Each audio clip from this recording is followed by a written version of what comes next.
of a mirror and a bell. 8 centuries ago, the priests of Mugenyama in the province of Totomi wanted a big bell for their temple, and they asked the women of their parish to help them by contributing old bronze mirrors for bell metal. Even today, in the courts of certain Japanese temples, you may see heaps of old bronze mirrors contributed for such a purpose.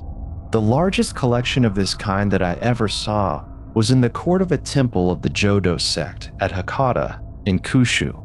The mirrors had been given for the making of a bronze statue of Amida, 33 feet high. There was at that time a young woman, a farmer's wife, living at Mugenyama, who presented her mirror to the temple to be used for bell metal.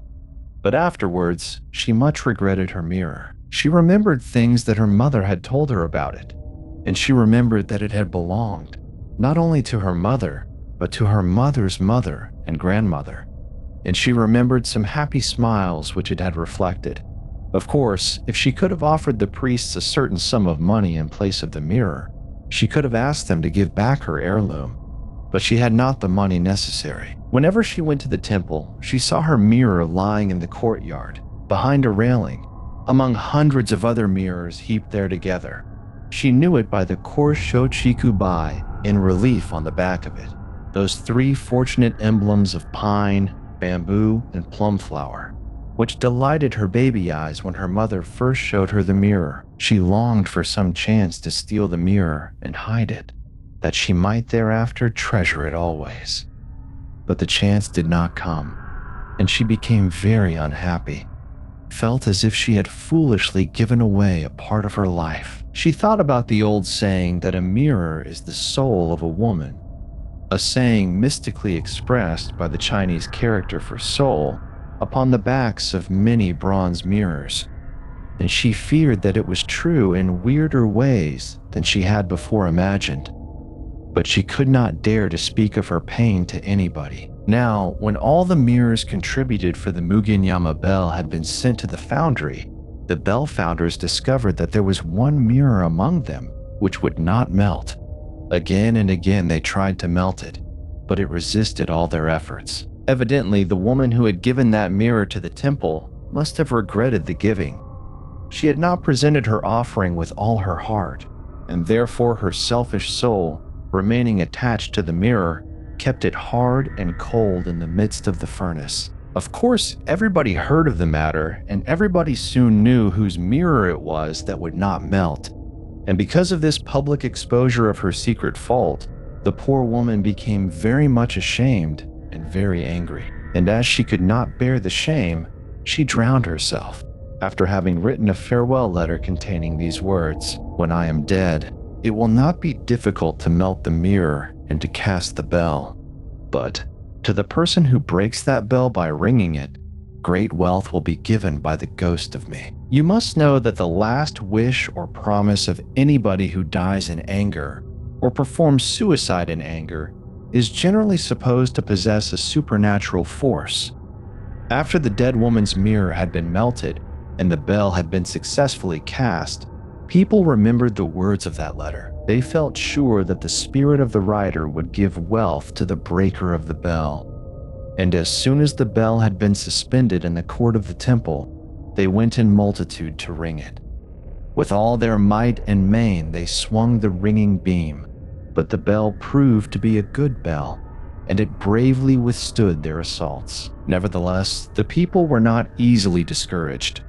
Day after day, at all hours, they continued to ring the bell furiously, caring nothing whatever for the protests of the priests. So the ringing became an affliction, and the priests could not endure it, and they got rid of the bell by rolling it down the hill into a swamp. The swamp was deep and swallowed it up, and that was the end of the bell. Only its legend remains, and in that legend it is called the Mugen Kane, or Bell of Mugen. Now, there are queer old Japanese beliefs in the magical efficacy of a certain mental operation implied, though not described, by the verb Nazoraeru. The word itself cannot be adequately rendered by any English word, for it is used in relation to many kinds of mimetic magic, as well as in relation to the performance of many religious acts of faith. Common meanings of Nazoraeru, according to dictionaries, are to imitate, to compare, to liken. But the esoteric meaning is Nazaro, to substitute in imagination one object or action for another, so as to bring about some magical or miraculous result. For example, you cannot afford to build a Buddhist temple, but you can easily lay a pebble before the image of the Buddha with the same pious feeling that would prompt you to build a temple if you were rich enough to build one. The merit of so offering the pebble becomes equal, or almost equal, to the merit of erecting a temple. You cannot read the 6,771 volumes of the Buddhist texts, but you can make a revolving library containing them turn round by pushing it like a windlass.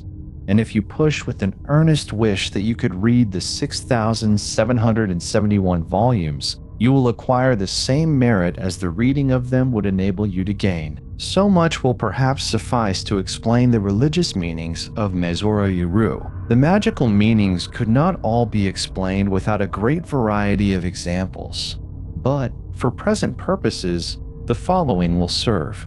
If you should make a little man of straw for the same reason that Sister Helen made a little man of wax, and nail it, with nails not less than 5 inches long, to some tree in a temple grove at the hour of the ox.